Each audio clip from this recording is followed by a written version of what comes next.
Hey, coaches, welcome to Championship Culture. Got a fantastic guest tonight. Andy McFarland is the head football coach at Reed Spring High School in Missouri. And like a lot of guys that have been on the show, Andy he was one of the special ones, first year as a head football coach, and he got the experience the COVID year. And we're going to talk about some of that because I thought your stories were fantastic. But Andy's a 15-year veteran, mainly an offensive coordinator in the past. And I wanted to let you talk a little bit about the COVID experience. I know Missouri got to play in the fall. And number one, Andy, you got my heart because we're in about the same size schools, about 550 kids. So we know how it is dealing with a smaller school. But talk a little bit about that first year out the gate and how COVID affected you and how the season ended and all that kind of stuff. Okay. Well, this is my first year at Reed Spring. It's actually kind of a larger district, but it's in a rural area. We have about 550 in our high school. We have 5 communities around Table Rock Lake in Southwest Missouri, and lots of people live in that lake life. And I've so much enjoyed being down in that area of our state so far this year. It is my first year at Reed Spring, head football coach there, also helping out with track. And I was lucky enough, you're talking about the COVID stuff, I was lucky enough to be hired before all the quarantine started, before any of us had ever even thought about wearing a mask in our daily life or anything like that. And so I got hired last year in late February.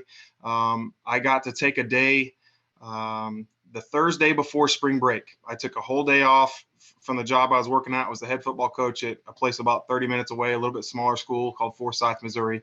Came over to Reed's and got to have a team meeting and meet the team and talk to the guys and hang out with them in the gym and play some basketball and all that good stuff and just introductory type of stuff. But it was an exciting day to be a part of. And then 2 days later, we went on spring break and never came back.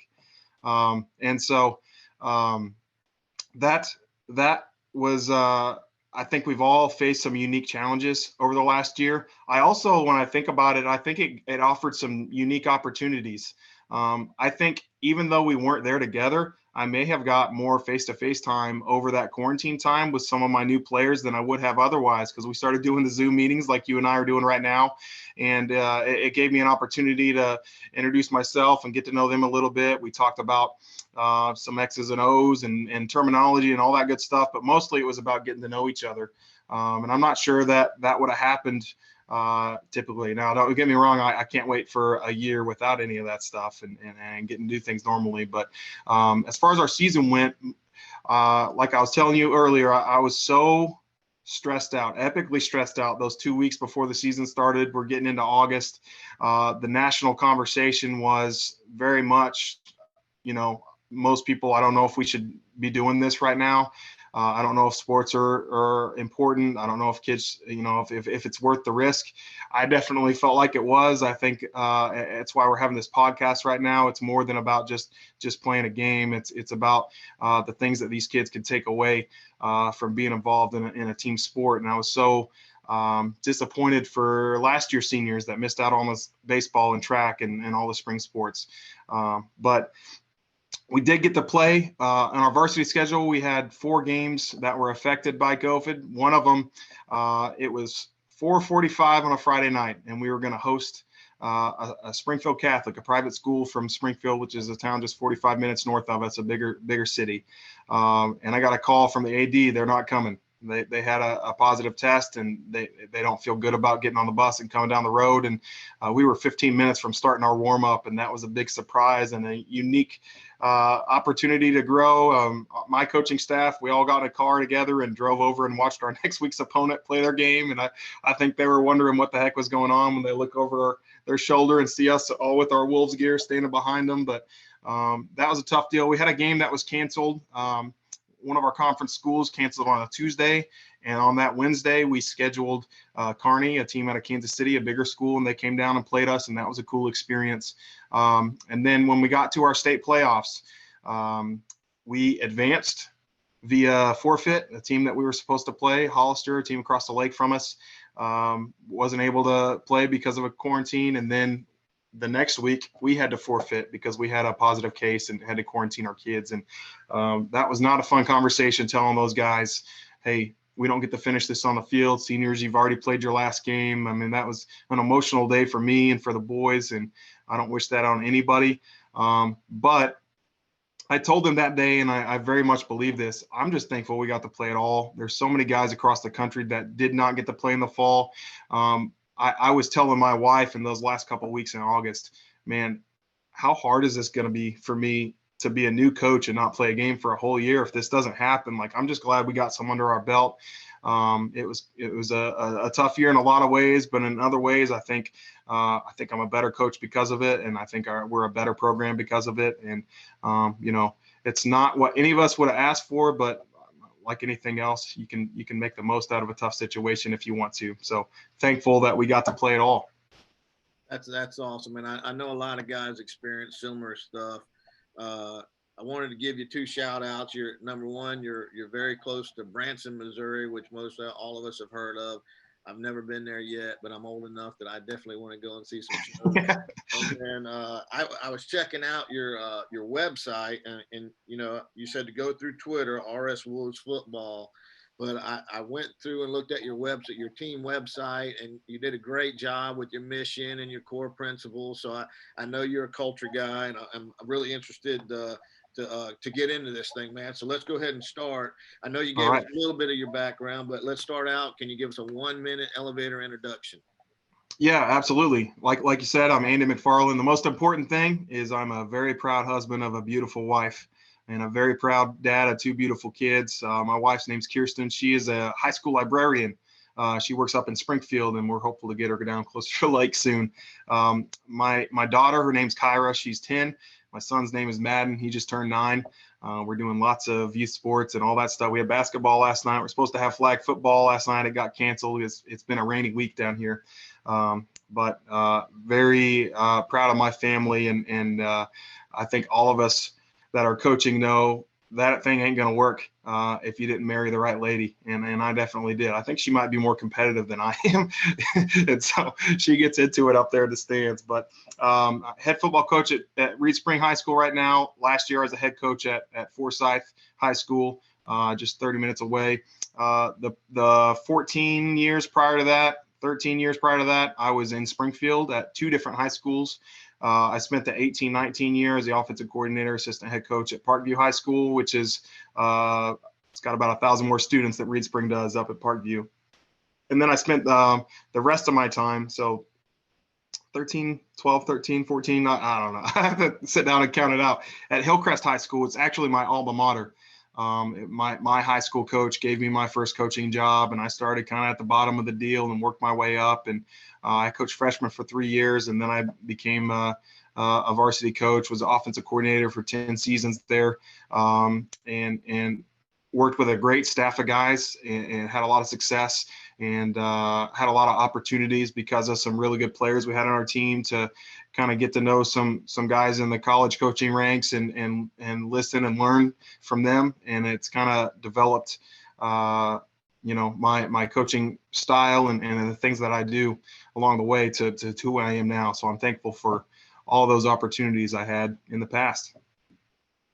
It's an awesome job of starting with the wife and kids. Yeah, me and my wife were just talking yesterday, I think, and looking back, it didn't feel like it when we were going through it, but looking back, both our girls came home from college during that lockdown period that we went through, and looking back now, hey, that was a fantastic family time. I mean, we were playing ping pong and playing cards and board games. There was a lot of quality time there. I'm sure the same when yours are young. I mean, that's you got to cherish that time when they're young because, man, they grow up fast. But I just when you were talking about your family, I just thought about that. What a great time it was looking back.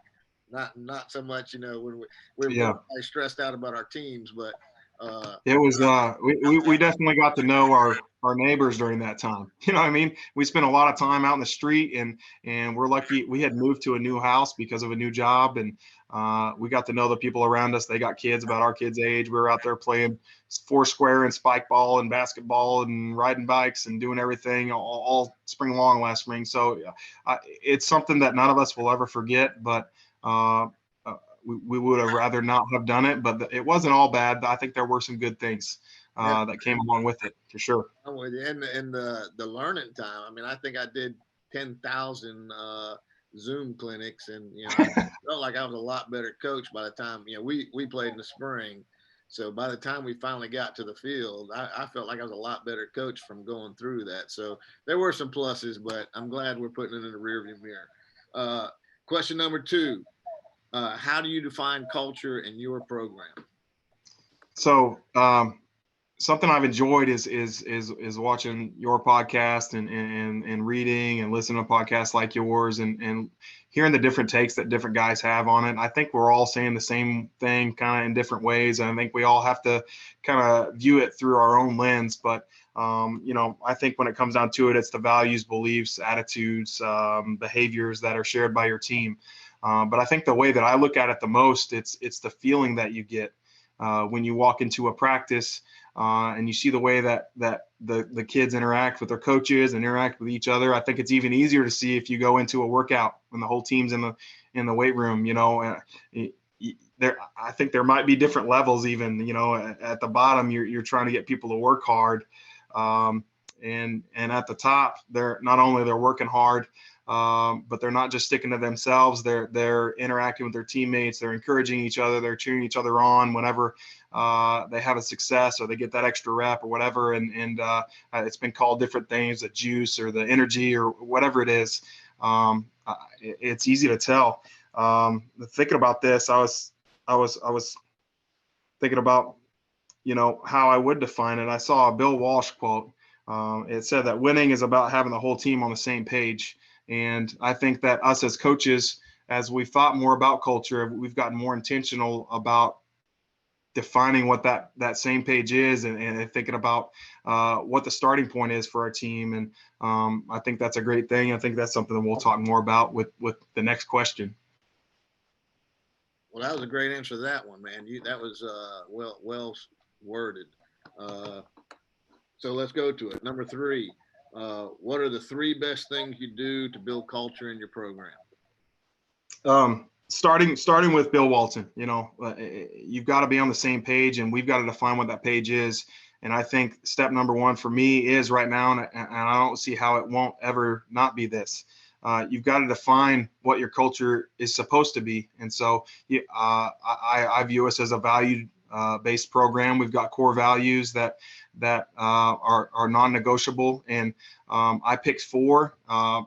People have done it different ways. They make acronyms, whatever thing that has a connection with their community or their school. I tried to pick 4 things that I think are definitely required to win football games, and they're also things that are a requirement to be a successful husband and a successful family man, a successful businessman, or a member of your community. And so those 4 things are integrity, consistency, enthusiasm, and grit.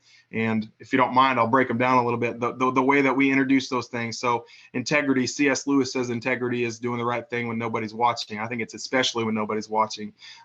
If you're a teammate with integrity, you're going to do the little things right all the time. If you're supposed to get your toes behind the line, your toes are going to be behind the line, even if you think nobody's looking and checking.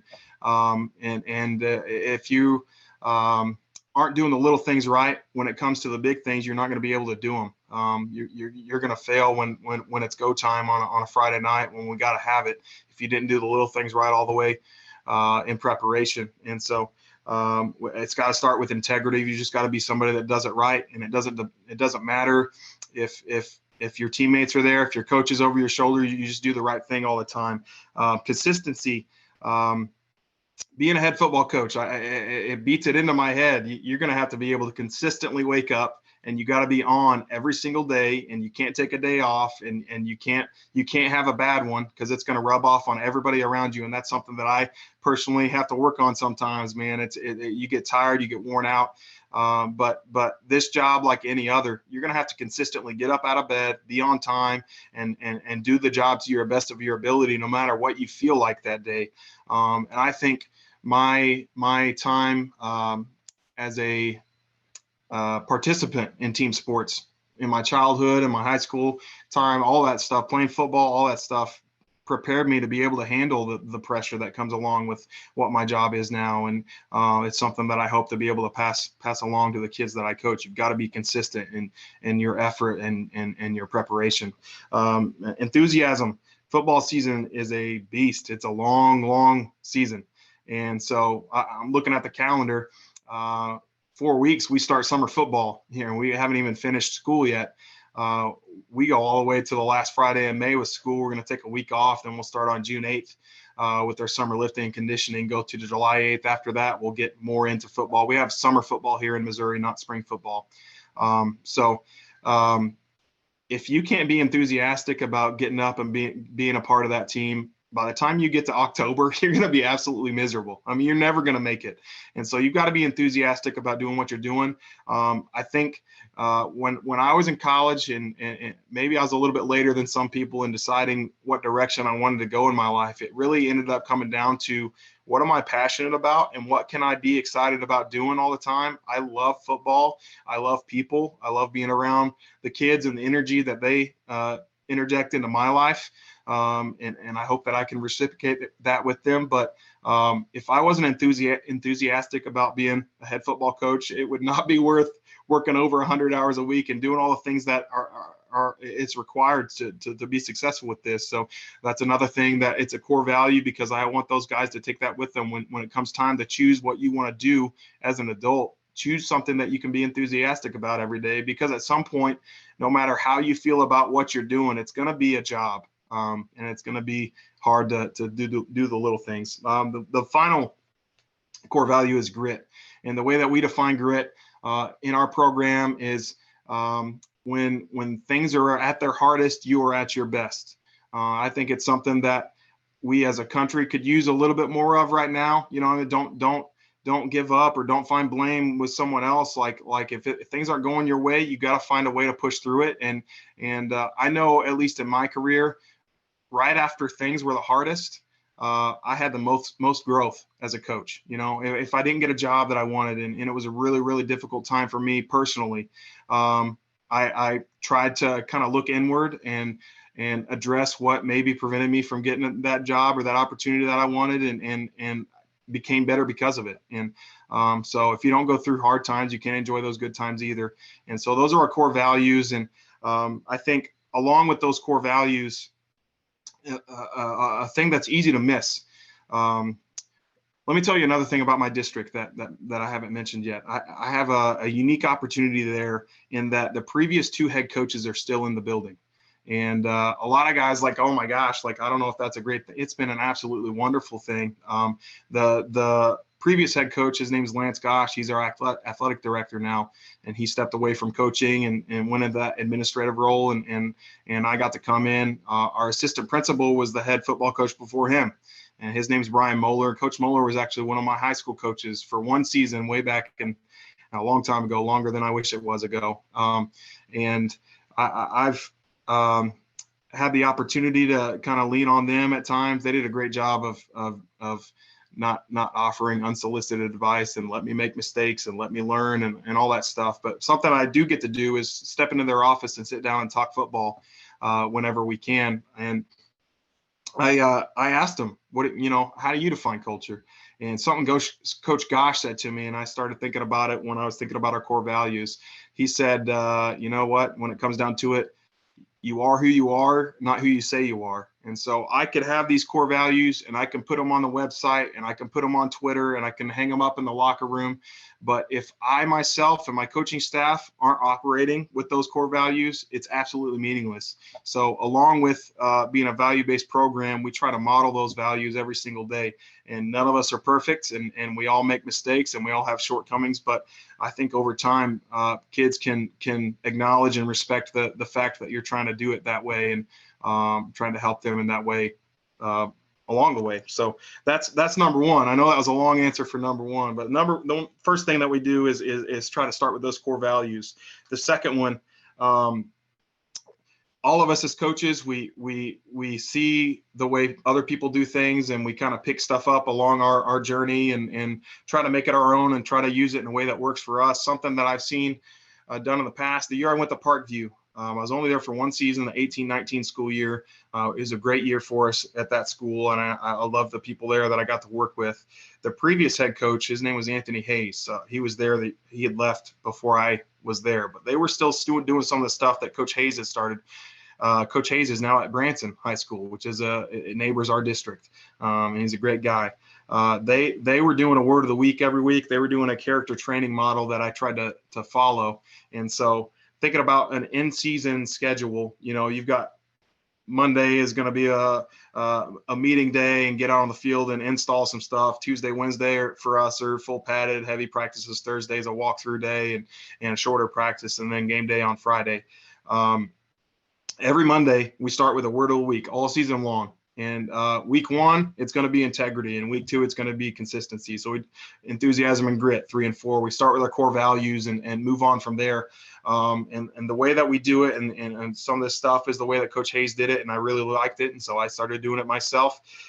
We start that team meeting on Monday with an introduction from me of what that word of the week is that week, and we'll talk a little bit about it that day. In previous years, when I was at Forsyth, kind of prior COVID times when it was a little easier to get people in and out, I had the local FCA rep come in on Tuesday or Wednesday and talk about the same word. And obviously he's a different guy than I am, and he's going to have a different take on it and bring a different perspective, but of the same idea. We'll talk about it at practice again that next day. And then on Thursday, we're going to have a team dinner after practice. And this is for freshmen through seniors, all of them. The whole team, we're coming in together. Moms and dads from our community and businesses hook us up with some food. And we're going to have a guest speaker come in and kind of finish our practice week off talking about that same word. And so through the week, they're going to hear it from at least 3 different people, maybe 4, if one of the assistant coaches talks about it on the other day. And then on Friday, when we're getting ready to go out, I'll mention something about whatever our word of the week was. Hey, this week we're talking about enthusiasm. Let's go get after it and be picking each other up tonight type of thing. And so 10 weeks long, we're talking about 10 different topics. And then however long we're in the playoffs, we'll keep that going and keep that same schedule going. And I think it had an impact on me as a coach. I hope it is just as impactful on the kids. But that's been a great thing. Along with that, I've started doing the leadership council model. Coach Randy Jackson, a lot of other guys are talking about this kind of stuff. I had my players vote on representatives from every class. Every grade is represented. So freshmen, they have 2, sophomores have 2, juniors have 3, seniors have 4 guys representing them. That's our starting 11 is what we call that. We're meeting on Thursday mornings. We started in January with this and gone all winter and spring. Right now we're doing Randy Jackson's captain's playbook. And I know you've had him on here and I have been so happy with that stuff, and it's been impactful for my kids. And I've had a kid that is a leader on our team, and a tremendous player and just a good kid come up to me after one of these leadership council meetings and say to me, Coach, I've always been told I need to be a leader, but I've never spent so much time just sitting down talking about what that actually means. And so that was the only feedback I needed to know that we've got something going in the right direction with that, and gives me the energy to keep that going. So the leadership council, the character training all season long, that would be the second thing that we do. And then the third thing, I was blessed enough to come into a situation where there was a good culture already, and I had guys that were doing things the right way already.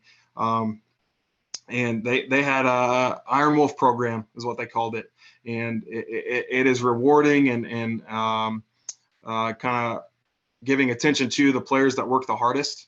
And so our Iron Wolves, they have to have a certain percentage of attendance in the summer, all the workouts and team activities that we do.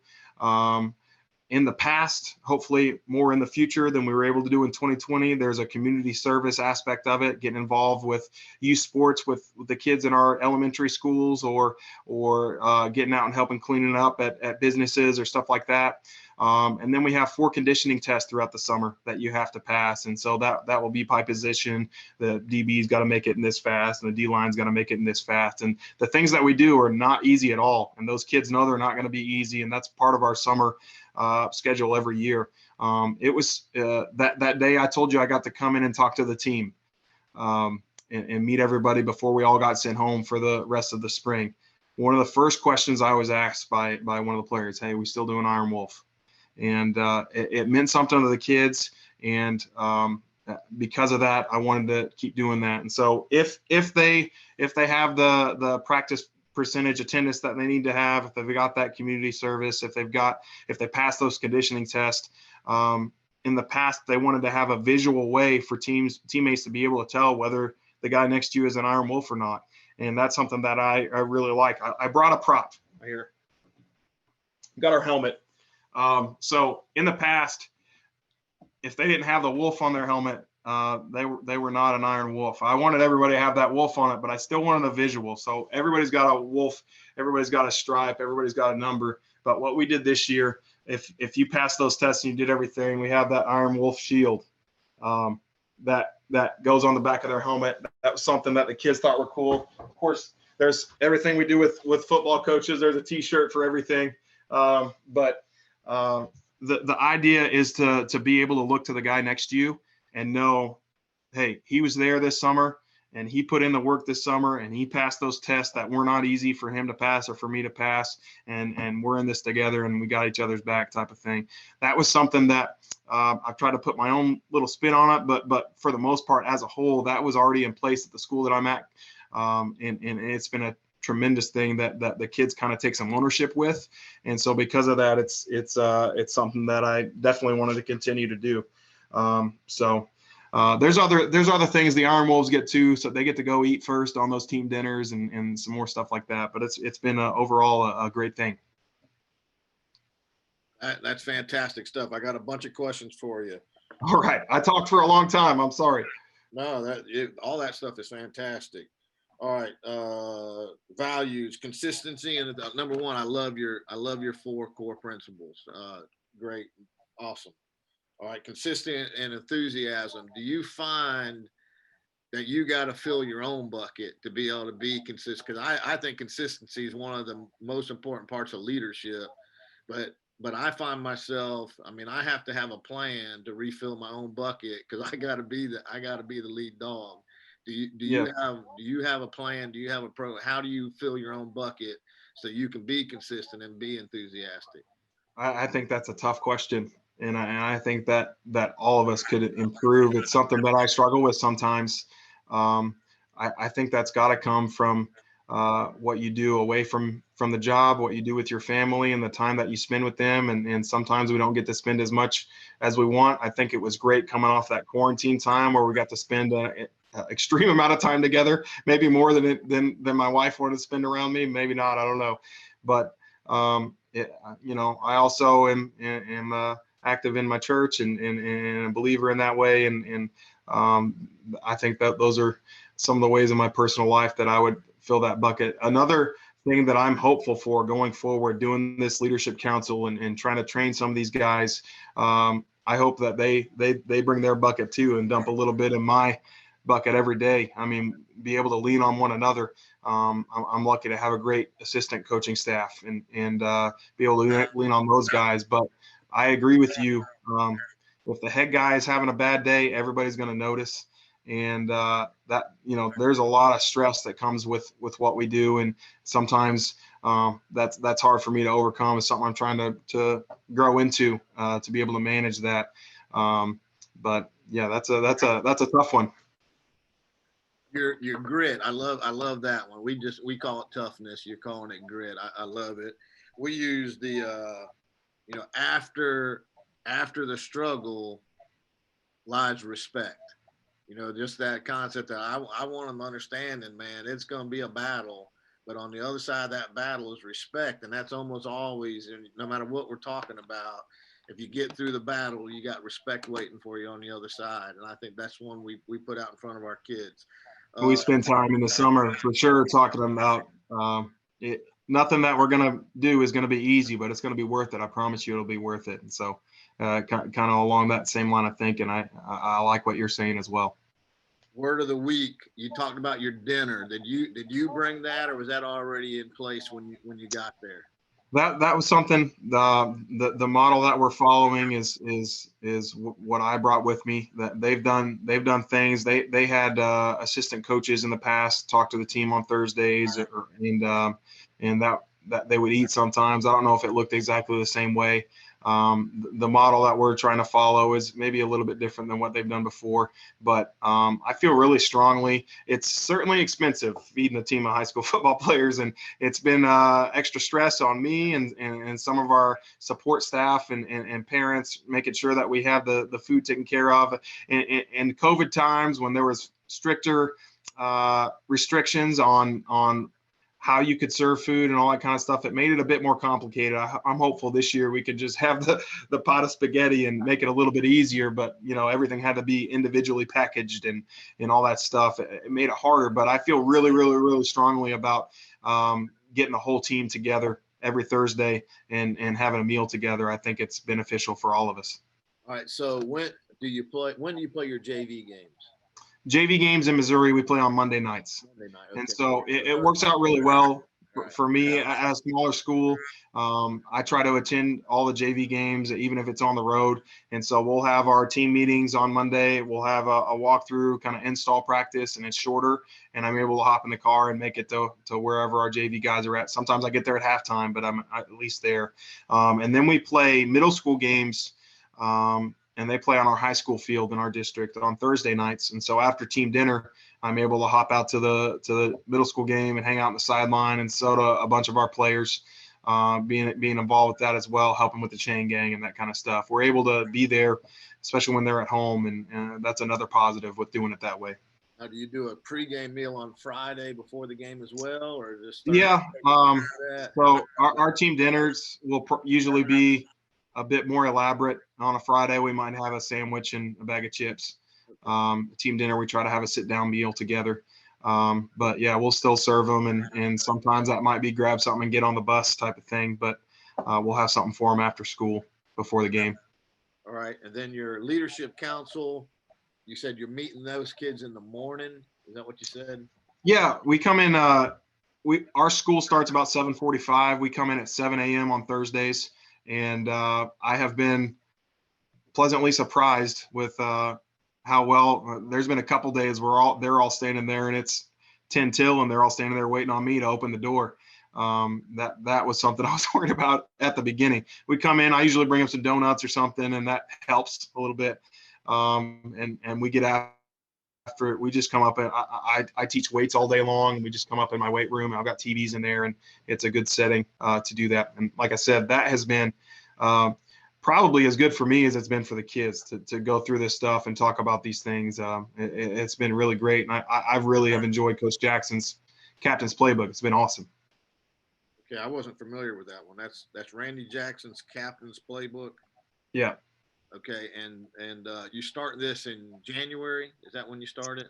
Yeah, it's when we started this year, and we'll go all the way until the end of the school year. We're actually probably going to get into the summer a little bit with it.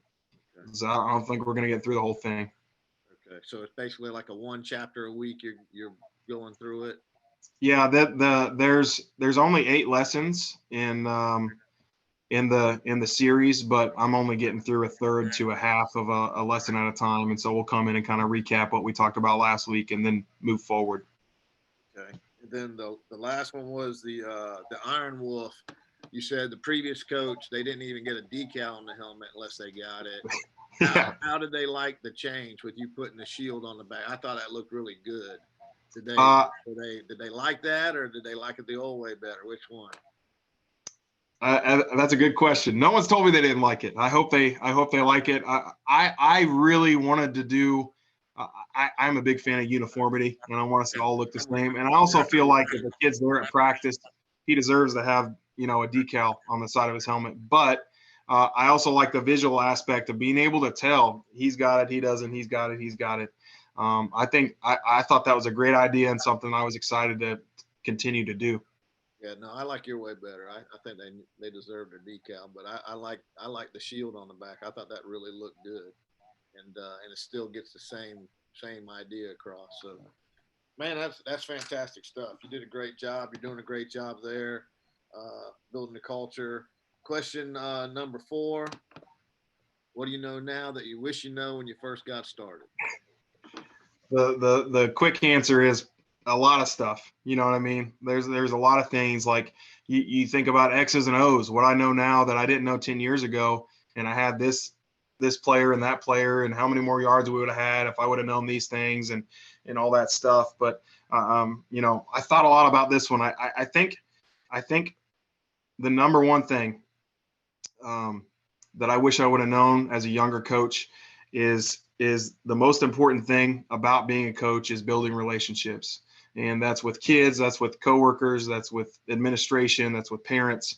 I'm a preacher's son, and my dad, I'm lucky enough to have a father that is a best friend, and we talk every day. And we spend an awful lot of time talking about how similar preaching and coaching are.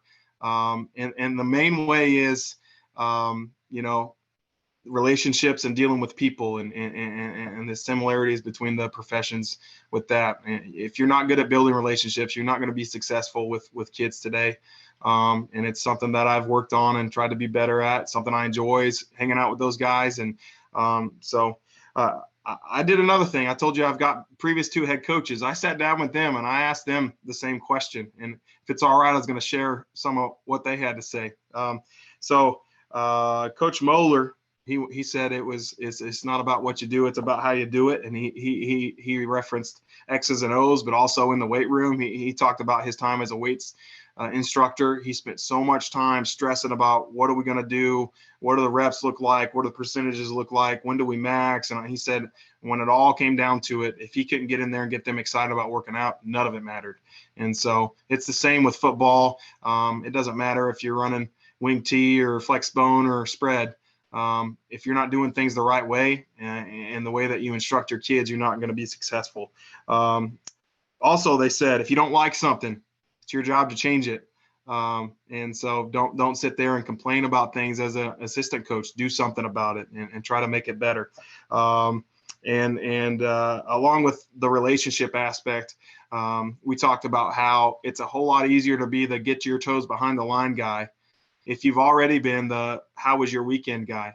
You know what I mean? If you're able to build a relationship with a kid, he's going to respect you enough to listen to you, instruct him on the finer details of what you've got to do. They also talked about enjoy it while you can. And it's never as good or it's never as bad as you think it is in the moment. So it's always somewhere in the middle. And I connected with all of those sentiments as well. Well, you're right. You got a lot of wisdom walking around that building, and you utilized it. So that's smart. It could have been easy not to utilize it. Man, you did a fantastic job. I'm going to finish out with number 5. Tell us about your contact information, and then the floor is yours to promote or finish with anything you want to talk about. Yeah, well, I appreciate first of all the opportunity to join you. Something I was excited about. I've not done a lot of podcasts as my time as a coach here in rural Missouri, but it's pretty cool that through the social media we're able to connect and be on the same page. My Twitter is @Coach A McFarland. our school's Twitter is at RSWolvesFB. And we also have an Instagram with the same handle. You can look on there and see all our culture stuff. There's links to our website on there, and DM if you have any questions, any of that kind of stuff. I also wanted to shout out one of my buddies who's he's done a lot of he helped me get started. We do the best that we can to make things look great as well, on the social media. I think that has an impact on the kids. We always do a cool schedule poster every year, and you'll see that on there as the pinned tweet on my Twitter and the Twitter page. My buddy Joel Baker helped me with that. I coached with for a long time. He's in education. He's also an active National Guardsman in Missouri. His Twitter is @_Coach Baker, and he's a guy that he loves football and he loves graphic design. And if you need some help getting something started, I think he could advise a lot of guys and get you going in that way. I also just want to say, I think our country is kind of in desperate need of young men that have learned how to be a part of a team. You know what I mean? And I am blessed to be doing a job where I feel like I'm offering that out to another generation. And I appreciate you for kind of having a podcast focusing on that. And kind of pushing that message out. And I just wanted to encourage you to keep it up. And you do a tremendous job, and all your guests do a tremendous job. And I'm excited that I got to be a part of it as well. Well, you did a fantastic job, and I tell you, just like this happens almost every time. Super proud to get to meet you and get to hear how you're doing things, because you're obviously doing it the right way and impacting kids, and now you're going to be impacting coaches because they're going to be stealing all your ideas, because you had a bunch of good ones, man. And I really appreciate you doing this. This will come out this Saturday, so it won't take long to get to watch it and tell your team about it, because I know they're going to want to watch you and make fun of you on Monday. Yeah, I had this fancy background I was going to put up behind me, and I talk about doing graphic design and making stuff look good. I couldn't figure out how to do it on there, so that's not very good. But they'll give me a hard time about something I said or some way I look, for sure. You can count on that. Well, every time I have a computer issue, I just walk out to the weight room and say, "All right, who's a computer guy?" And someone fixes it for me. So they'll get you hooked up next week on your background. Well, it's starting to get to where my second and fourth grader are showing me how to do things on some stuff, and that really, I never thought that would happen. I used to feel like I was a tech guy, and it surpassed me so fast. It's not awesome, man. It's feeling old. Well, I passed that title on to my daughters about 5 years ago, so I know how you feel. It's a sad day when you got to turn it over to them. But at least you got someone in the house coming up to take care of business. Brother, you did a fantastic job, and I appreciate you so much. Thank you. Thank you, Coach.